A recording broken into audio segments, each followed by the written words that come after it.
Okay, round two. Name something that's not boring. A laundry? Ooh, a book club. Computer solitaire, huh? Ah, sorry, we were looking for Chumba Casino.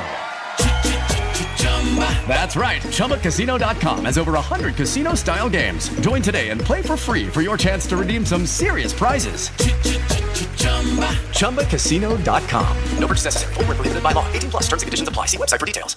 How would you like a 15% discount to my daily email, the stack of stuff, the show notes, discounts to the conference, all of that? All you need to do is text the word show to 33777. You'll get the annual subscription with a 15% discount to my daily email. You'll get the stack of stuff, the links to the show notes, discounts to the conference, and so much more. All you have to do is text the word show, S-H-O-W, to 33777. Text show to 33777.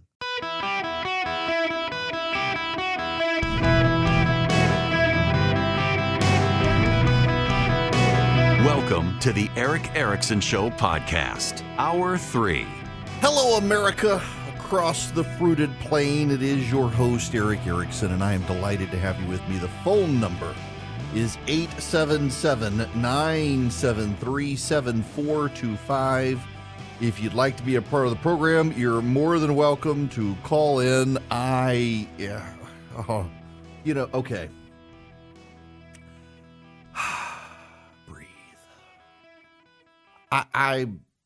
We've rearranged stuff in the office.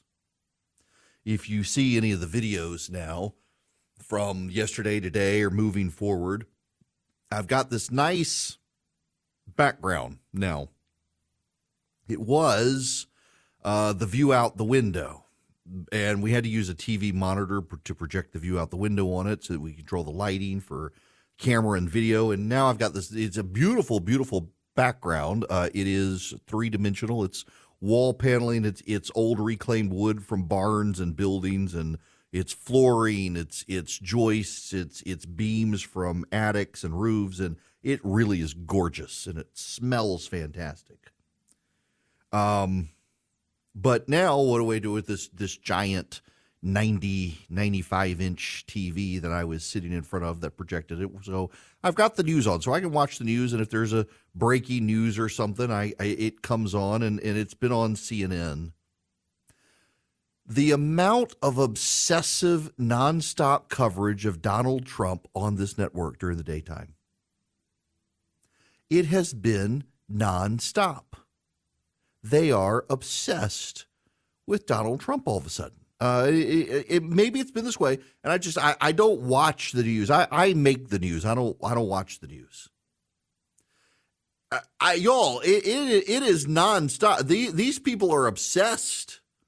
I mean, Donald Trump needs a restraining order against these people. They are stalking him. My brain hurts. I gotta change the channel to something. I had it on Fox the other day, and there was hardly anything about Trump. It is nonstop on Donald Trump. They're not really covering the anti-Semitism hearings in Congress. They're just covering Trump. It's wild. It's just fueling insanity. It makes my head hurt. Now, something else that makes my head hurt, and that is this what is this organization? I had to write it in my notes. The National Women's Law Center. So the president is Fatima Gross Graves. Fatima Gross Graves. Let's Google this woman and see what she comes up with. She is Miss Ghost Graves, has served in numerous positions with the National Women's Law Center for more than a decade, has spent her career fighting to advance opportunities for women and girls. She has a distinguished track record working across a broad set of issues central to women's lives. She's a co-founder of the Time's Up Legal Defense Fund. She served as the National Women's Law Center's senior vice president for program. She's authored articles about women. She received a BA from UCLA, a JD from Yale. She began her career with the law firm, clerked for Diane Wood of the U.S. Court of Appeals for the Seventh Circuit. She's an advisor to the American Law Institute Project on Sexual and Gender-Based Misconduct on Campuses, was on the EEOC Select Task Force on the study of harassment in the workplace. She's a Ford Foundation public. She is, in other words, a very good progressive. And I want you to listen to this woman. And success in school sports depends on a whole range of factors, including how hard you work and coaching and access to really good resources and facilities.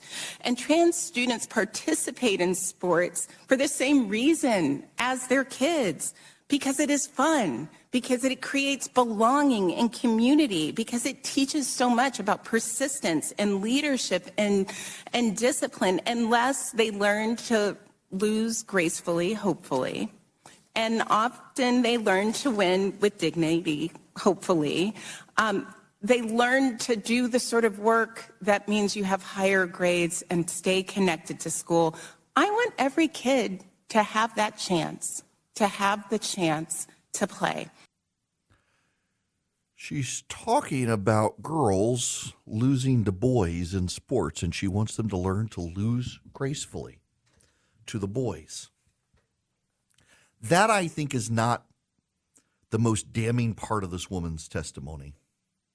She had this exchange with Representative Paul Gosar of Arizona. Listen to the president of the National Women's Law Center, having an exchange with Paul Gosar. Genetic composition of a transgender versus a woman the same? No. Well, I'm not a scientist, but well, we're talking about science here, so I mean, I hope they're not the same. So that's why you see all these physiological differences. If I can answer, though, I mean, if your question is how do you define woman, and woman is an adult female, but there's a lot of variation that goes beyond my level of high school biology. Well, I just got to tell you, you can't, I'm not looking at a definition, I'm talking about the science. The science genetically is a man is different genetics than women. Plain and simple. That's just what it is. I guess what I would say is that it is, I'm not a scientist or doctor, but it's my understanding that it is more complex than what you are saying, in that there is variation among men and among women, and sometimes more variation among than there is between. Again, I'm not a scientist, and, you know, I don't think the panelists are scientists either. It seems like maybe a different scientific hearing that you can... Well, that's why you have the differences. That's why you see muscle mass. That's why you see tidal volume. That's why you see all these. Right. We can stop it there. Have you noticed this trend? This is what's happening more and more on the left. It's credentialism and the offloading of common sense to credentials. You have the president of the National Women's Law Center, which is an organization that advances legal rights for women, who says she can't tell you what a woman is because she's not a scientist. She's just a lawyer.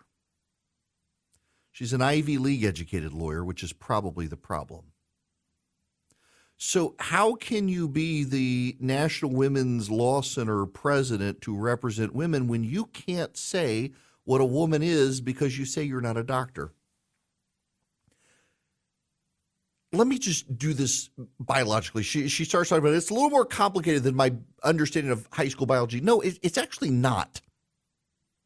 What the left tries to do on this transgender issue is to try to claim it's complicated when it's actually a very simple issue. Human beings are mammals. Every group of mammals, and they're called mammals because of mammary glands, among other things. Every single group of mammals is either male or female. It's not male or female assigned at birth by someone else. It is visually obvious, male or female. There are some intersex people who are born with a genetic mutation where they have the characteristics of male or female, but even they have a predominance of one or the other, because at the end of the day, what this is about is reproduction. So a person who produces the egg is female and the one who produces the sperm is male. That's basic biology. It is high school biology. She's right, but you don't have to go beyond that. You only go beyond that if you want to obfuscate the plain truth of the matter. Women give birth. Men do not. To say it's more complicated, and this is the thing, this with the postmodern left, to say this is more complicated, to say it's more than that, to say, well, I'm not an expert, I don't know, it's to abandon your common sense to someone else's credentials. But more than that, it is to defy science itself, to defy biology. Remember, at Harvard, they forced a professor to go take a leave of absence because she's an evolutionary biologist, and she said on television, on Fox no less, that there is only male or female. So suddenly the evolutionary biologists are at war with the left. Many of them actually are progressive. This woman, of course, was a progressive who was forced on a leave of absence because she told the truth, what the biology says. Is that there is male and female. If you are a mammal, you don't have a choice. I saw someone the other day, a progressive, say, there are fish like the clownfish, and they can change characteristics. They can change their sex. The clownfish male can ultimately take on the female biological characteristics, but we're not fish. We're not in that class. King Philip came over from Great Spain. I remember learning that, not in high school, but in middle school. What is it? Kingdom, phyla, family, or class, family, genus, species. The mammalian class that we're in the hominids. We have opposable thumbs. We walk upright, things like that separate us from other mammals. So you have a class of mammal with mammary glands, among other things, and then you have families within that class. We're in the hominids, the apes, and the opposable thumbs, and the walking upright, things like that. And then we're in the Homo sapiens. We're the last species within the genus Homo. The Homo erectus and the others have all died out. And now suddenly you got a bunch of Ivy League educated people who are like, oh, we don't know what we are. We don't have a science degree. They're offloading their common sense to science because they are anti-science, they are pseudoscience, and they don't want to speak the truth. So here's the thing. If you can't tell us what a male or a female is without being a scientist, there's no longer a need for Title IX. We should, as a society, get rid of Title IX. Title IX, of course, provides legal protections for women in education and in sports in particular, and how sports are funded. We should get rid of Title IX. If you can't tell what a woman is anymore, unless you're a scientist, then there's no reason for Title IX, because it means that if you can't tell and you're Harvard or Yale educated in this woman's place, and she's not a scientist, so she can't tell you, then none of us are scientists, so none of us can say the difference. Therefore, we don't need Title IX anymore. The feminist movement of America is jeopardizing women. The feminist movement of America is undermining women. The feminists of America, led by people like this, are eradicating femaleness, are eradicating womanhood, allowing men to decide that they are now women, allowing women to decide that they are now men. And you notice it is disproportionately, in every case, white men who've decided they want to be women. The comedian Dave Chappelle says if it wasn't a bunch of white men who've decided they want to be women, none of us would take this seriously. He's not wrong. But if the president of the National Women's Law Center says she can't tell us what it means to be a woman, because she's not a scientist, but that girls in sports need to learn to lose to boys gracefully in those sports, we can get rid of Title IX tomorrow because it serves no purpose anymore. If there's not a distinction between male and female, there's no purpose for something like Title IX. If we all just get to pick and choose what we want to be, those sorts of laws are irrelevant. So the question for you ladies is, do you want to protect what it means to be a woman legally, or do you want to get rid of those protections and just be one of the guys? Guys, if you're a small, mid-sized business, you're struggling with HR issues, you have employees not showing up, or you got to do a termination, you need onboarding of employees, maybe there's a sexual harassment complaint. You want an HR manager. You don't want to be the bad guy with your employees. Bambee can play the role of HR for you. $99 a month, available by phone, email, real-time chat. They do onboardings, terminations. They help your team members get to peak performance, and your business stays compliant with changing HR regulations, regardless of which state. They're great. Now, they're U.S.-based. You got somebody to talk to who's dedicated to your team. They give you access to HR expertise, and they add personal touches. So even though they're outsourced by your company, they really feel like they're a part of your team. That matters. Go to Bambee.com right now. Type in Eric Erickson under podcast. When you sign up, it'll help my show. Bambee.com, Bambee.com, Bambee.com, Eric Erickson in the podcast tab. Judy was boring. Hello. Then Judy discovered ChumbaCasino.com. It's my little escape. Now Judy's the life of the party. Oh, baby, mama's bringing home the bacon. Whoa, take it easy, Judy. The Chumba life is for everybody. So go to ChumbaCasino.com and play over 100 casino-style games. Join today and play for free for your chance to redeem some serious prizes. ChumbaCasino.com. No purchase necessary. Void where prohibited by law. 18 plus terms and conditions apply. See website for details. Hello there. Welcome. You know, I mentioned the Trump obsession on CNN. Van Jones, who I actually like Van. We don't really agree on a lot, but he's a really I find him to be a very nice guy, and he is one of those people on the left who is progressive, aligned with a lot of the progressives in this country, who has very forcefully sided with Israel and condemned what Hamas did. I find him, every time I'm around him, he's just a nice guy, even as we disagree on stuff. But he's, like so many on the left, this Trump obsession. Listen, this is him on CNN. How should voters interpret this? I mean, how seriously should they take this? I think when somebody tells you who they are, you should believe them. I think people forget a democratic republic. It's the most rare form of government in human history. You got 10,000 years of human history. Ours is the oldest. It's a couple hundred years old. What does that tell you? These things fall apart all the time. The usual thing, a strong man comes on the scene and you don't have a democracy anymore. That's happening in countries around the world. It could happen here. He's trying to be cute. He's trying to be clever. That's what his people who like him think. But if you had somebody who was in a position of power, your boss or your clergy member, whatever, who talked about power the way he does, you'd be very concerned. You should be concerned about America today. And this is David Urban, who used to be on the Trump campaign. Please talk about what Kash Patel said. Yeah, sure. I don't think it's getting enough attention, right? He had a big role, former counterterrorism advisor on National Security Council, would likely have, don't you think, another position in the Trump administration if he wins? He says, we will go out and find the conspirators, not just in government, but in the media. We're going to come after the people in the media who lied about the American citizens. And look, it's outrageous. It's outrageous to say those kind of things, right? It's not helpful. It's outrageous. The only person that could beat Donald Trump in this race is Donald Trump. And by saying those kind of things, right? That may appeal to a certain segment of the the primary electorate, but it's sure not going to help you win voters in Macomb County or in Bucks County or Montgomery It would County. take one sentence on Truth Social to quiet this. He does not speak for me. He does not speak for me. Have you seen that?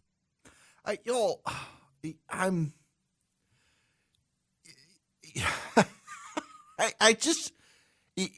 you really believe that reelecting Donald Trump, a vote in this country by the people of the United States to reelect Donald Trump would be the end of democracy, what you're saying is you don't respect the voters. And what you're saying is you don't believe that the American system is strong. And you don't believe the institutions of the nation work. You have essentially embraced the idea that the executive is an authoritarian figure already. If you don't believe the entirety of the system that our founders put in place could prevent an autocracy by Donald Trump, you've already given up on the United States of America. You already have, which also kind of explains the actions of so many people on the left these days when it comes to dealing with power.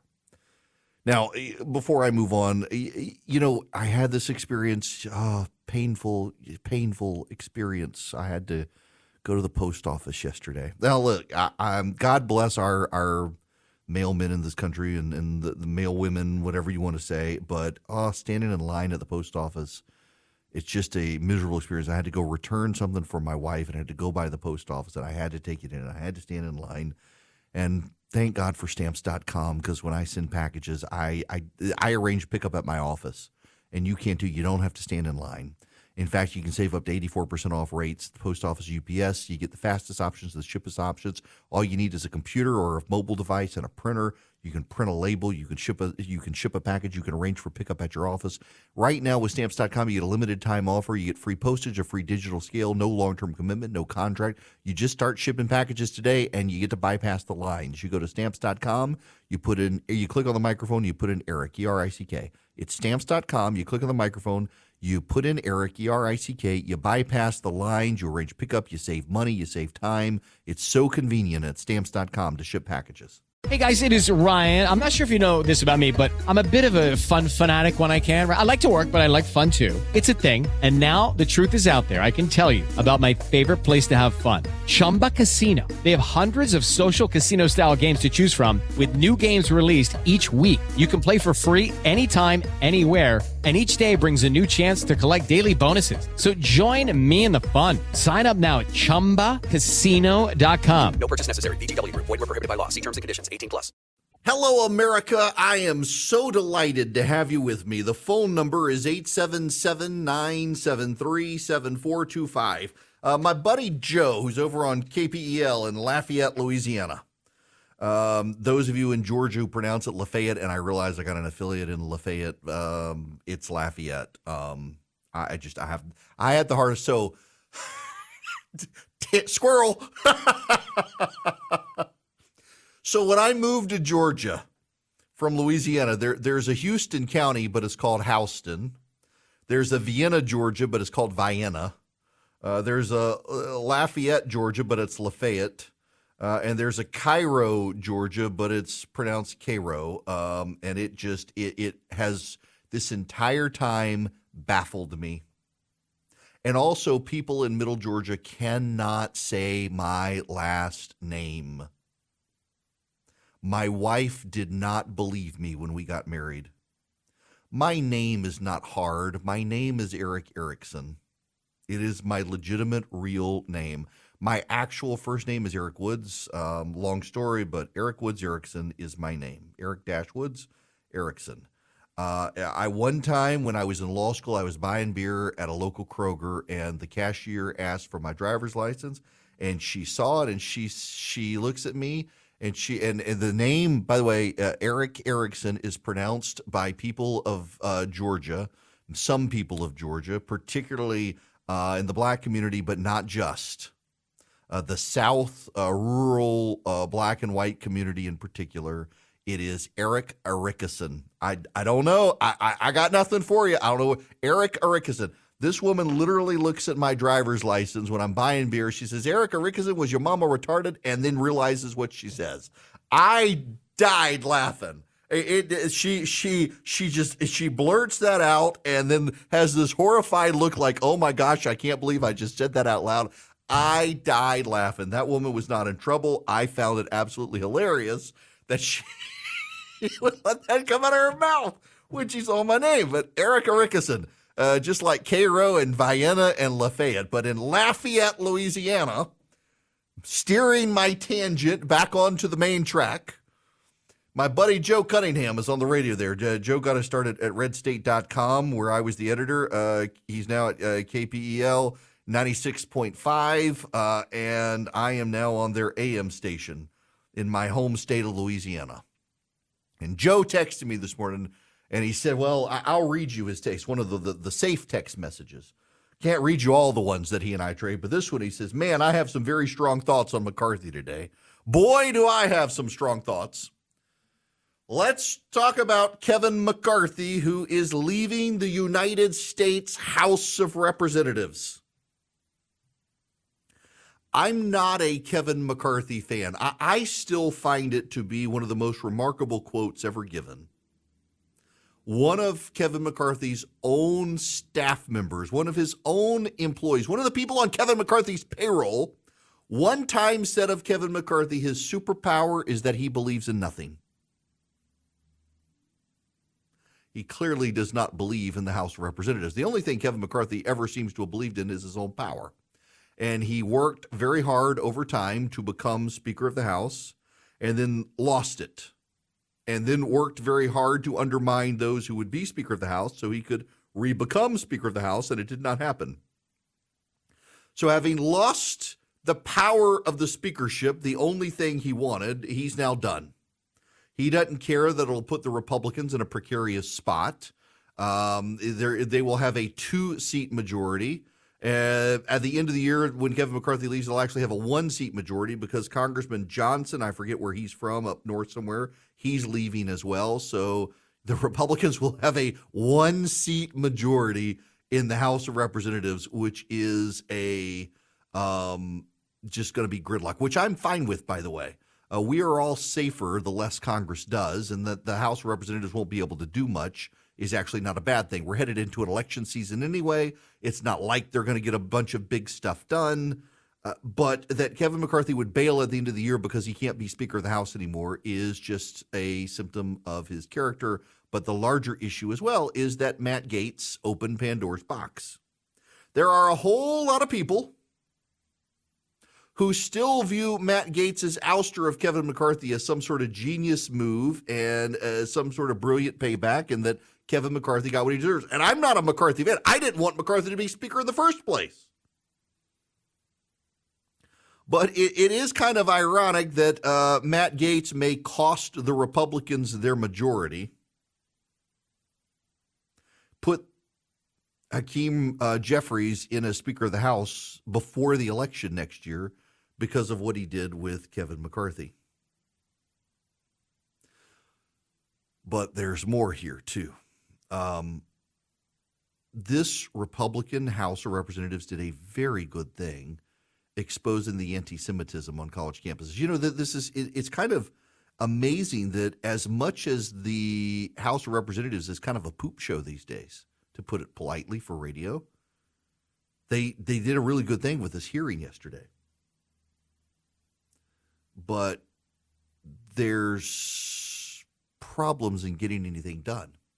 Everything is a fight. You know, the House Freedom Caucus guys are very upset about the border funding and Ukraine and Israel funding. I continue to support funding Ukraine. I think we got to fight the Russians. We should be letting the Ukrainians fight the Russians and killing the Russians and helping them kill the Russians, because otherwise we're going to have to fight them. Some Republican members of the House disagree. They're willing to tie it to border funding if they get funding for the border, but they don't seem to be able to get funding for the border from the Democrats, so they'll give up funding for Ukraine and for Israel as well. They'll blow everything up, which is their right to do. We'll save some money in the meantime.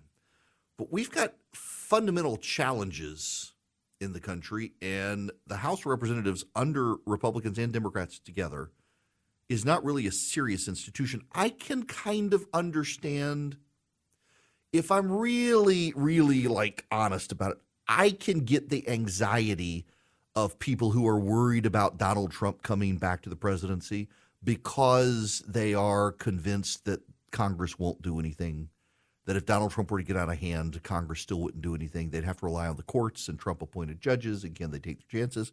Yeah, listen, I've got greater appreciation for this country. I think that a lot of people on the left, I think the country works fine. And I absolutely do think that if Donald Trump were to become president again and were to try to become a dictator, that he would be frog marched out of the White House on January 20th, 2029. It'd kind of be funny to see. I mean, I honestly kind of think it would be very funny if Donald Trump did get elected and at the end of his term said, well, I'm not leaving. I mean, they screwed me out of my first term, and then they stole the election, and now I'm back, and I'm not leaving. I really do think I get 4 more years. He would be frog marched out of the White House on January 20th, 2029, thrown out on the curb by the Secret Service. The fact that members of the media are freaked out, he would never leave. As I said yesterday, you must believe that the American people have failed, that the American Congress has failed, that the American judicial system has failed, that the American military has failed, that the American Secret Service has failed, that all of the institutions of government and the people themselves have failed if you believe that Donald Trump could become a dictator if he wins an election. And by the way, if he wins an election, he's won because the people voted to put him in the power. What you're saying is you don't trust the people of the United States, which the elite don't do to begin with. If the elite had their way, they would put in some sort of republic of the technical elite, the technocrats, some Plato-style republic where the elite get to govern and make the wise decisions for the people who can't be trusted. They don't, the elite in this country, trust the people.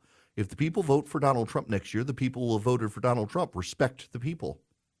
You know, I say all the time people are stupid and voters are people, so voters are stupid, but I have learned over time to respect the will of the voters, even if I don't think they got it right. You can understand that the collective nature of the vote of the people of the country and how things ultimately make sense to them, whether you like it or not. What I don't understand is the obsession, the unhealthy obsession with Trump. But by the way, that obsession goes to both sides because look at Trump's supporters. A lot of Trump supporters are blasting Kevin McCarthy for leaving at the end of the year, but Kevin McCarthy was Donald Trump's guy. Donald Trump helped Kevin McCarthy secure his speakership. And now Kevin McCarthy, having lost his power, will walk away. Part of the problem we have with the generation of leadership in Congress today, particularly the boomers, but now some of those Gen Zers who are getting elected too on the Democratic side, the AOCs and the like, is their loyalty is to themselves. There's not a loyalty to an institution. It's not really even loyalty to the country. It's just to themselves and their own acquisition of power. Kevin McCarthy, he's like the oldest Gen Zer ever. I had a buddy of mine who served with him in the California legislature who said that Kevin McCarthy, when the rest of them would be reading the white papers and the policy prescriptions and the legislation, he was always reading People Magazine and Us Weekly. He thought it was more important to be in touch with what the people were talking about than actually be in touch with the policy papers. McCarthy's just kind of this vapid guy. He's always struck me as kind of a vapid guy. He doesn't really believe anything, doesn't really know much about anything, just the how to accumulate power for himself, and even then he couldn't hold on to it because of Matt Gaetz. But he was Trump's guy. And Trump supported him and got him there, and now he's kind of betrayed everybody by abandoning ship, leaving the GOP with this 2-seat, going to be 1-seat majority. Poor old Mike Johnson, the Speaker of the House. I wonder if he's even moved stuff into the Speaker's office because it's going to be probably removed pretty quickly the way things are going, unless he can get a way to corral the members. You got the House Freedom Caucus guys ready to throw him out over budget and border and security. Nothing can get done. It's really going to require us to get through the next election to settle some of these things. My hope is that the Republicans will put up new faces at the presidential level, a new face, new voice, new leadership at the presidential level, so we're not forced to go back through 2020 and Trump versus Biden. My hope is that Republicans win decisively the House of Representatives and the Senate next year so they can actually get things done. But on the bright side right now, one of the most significant things the Republicans can do is nothing. The bias in Washington and among the press and among the politicos of both parties is for the parties to get stuff done. But I am very much in the camp that the less Washington does, the better off we are. The hard part is stopping the bureaucrats who've decided that they can run roughshod over all of us, and the GOP can't really stop them. But the fact that Congress can't raise taxes right now, Congress can barely even pass a budget, Congress can't curtail our freedoms, that's not a bad thing. Because of so much of critical theory in this country and the way the left has talked about this country, a lot of people believe that the founders of the country were bad, that they were racist, that they were slaveholders, that they were all sorts of awful things. What people forget is that the founders were far wiser than us because they lived in dangerous times where they really could get killed for their ideological beliefs, more so than any of us can today in this country. And the founders had a deep aversion to raw power and a deep aversion to mob rule, that a deep aversion to kings. and they made it very, very hard to get anything done. Gridlock is a feature, not a bug, of the American system. The founders wanted it to be difficult to get things done.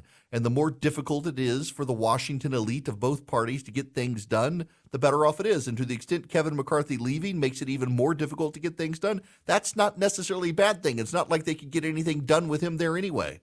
But it's one more useless person who viewed the office as a way for self-advancement if he leaves. But also, I do think Republicans are ultimately going to have to reckon with Matt Gaetz made it more and more likely that Democrats might get back in charge of the Congress before we even have an election, the way the Republicans are leaving office. 1-seat majority. You have two people who get in a car wreck or something, get injured, who are out sick, get COVID, and they're bedridden for a week. Suddenly the Democrats are back in charge. And a lot of that has to do with Matt Gaetz deciding to oust McCarthy from the office. He never should have been in the office in the first place, but he was there. The whole thing's destabilizing. And again, I'm in the camp that gridlock is good. The less Washington does, the better. But also, there are times of crisis coming where we will need a functional House, and we don't have that because the Republicans played stupid games and are intent on winning stupid prizes. Okay, round two. Name something that's not boring. A laundry? Ooh, a book club. Computer solitaire, huh? Ah, sorry, we were looking for Chumba Casino. That's right, ChumbaCasino.com has over 100 casino-style games. Join today and play for free for your chance to redeem some serious prizes. ChumbaCasino.com. No purchase necessary. Void where prohibited by law. 18+ terms and conditions apply. See website for details. Hi there. Welcome. It is Eric Erickson here. I wanted to spend more time on the story, but there's only so much I can do today with everything else going on. The Wall Street Journal has a big story about how the United States actually has the money to build a more robust military, but lacks the wherewithal and development capabilities to be able to do it. And that in and of itself is a deeply troubling story. I'm not a big fan of a robust government industrial policy. I think government controls on the private sector are pretty bad, and we know build inefficiencies. We're seeing this in China with the rollout of the Chinese military, although it is developing rapidly and they're pushing out a massive number of ships.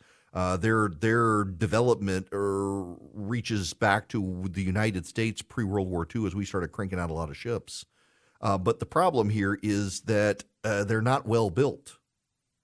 And the ships are literally breaking apart, catching fire, things like that. I don't think the Chinese are as capable as a lot of people claim, in large part because it's a totalitarian dictatorship, and those don't tend to breed successful advances. They're stealing technology more than developing it themselves as well. They've stolen a lot of our technology.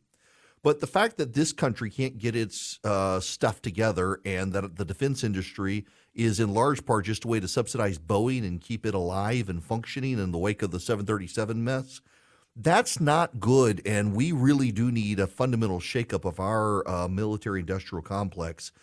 As much as you may not like them, and there are those who are just convinced that we're having these global wars because the military-industrial complex wants to get rich, that's really simple-minded, dumb thinking. But there are dumb people who believe it. The reality is the military needs to grow, and we need to figure out a way to get these companies producing armaments, weapons, arms, more developments for ships. It doesn't seem to me that the nuclear aircraft carrier flotilla is a smart move going forward when one nuke can take out the whole thing. We need more drones, smaller ships. Every time there's a military war game scenario, the one that wins in the Navy is the ones that produces a mass pile of little ships that even act as like suicide bombers. In fact, they've kind of banned that role-playing scenario now in these war games where you just produce a lot of little ships and run them all into the fleet. And it worked every single time. And we're doing this massive pile of aircraft carriers and an entire fleet of destroyers and the like. We need to rethink the way we do our Navy. We need to build fast. We need to advance our aircraft fleet. I still prefer the F-22 to that stupid Joint Strike Fighter thing that also isn't nearly as cool looking. But we got problems in our military. And it doesn't sound like this administration is really that focused on it, nor does it honestly sound like a lot of Republicans are. Our military has become the de facto subsidizer of Boeing, to a degree Lockheed as well, but Boeing in particular, to keep Boeing when our space program operates the same way. We should not be using the Defense Department or our space program to keep in business private sector businesses. We should be using our space and defense programs to project American power abroad and even in space. And it seems like the basics are falling apart there. A remarkable story from the Wall Street Journal that we've got the means to do it. We just lack the ability to build new ships and technology in the military. And that's not good. Judy was boring. Hello. Then Judy discovered ChumbaCasino.com. It's my little escape. Now Judy's the life of the party. Oh, baby, mama's bringing home the bacon. Whoa, take it easy, Judy. The Chumba life is for everybody. So go to ChumbaCasino.com and play over 100 casino-style games. Join today and play for free for your chance to redeem some serious prizes. ChumbaCasino.com. No purchase necessary. Void where prohibited by law. 18+ terms and conditions apply. See website for details.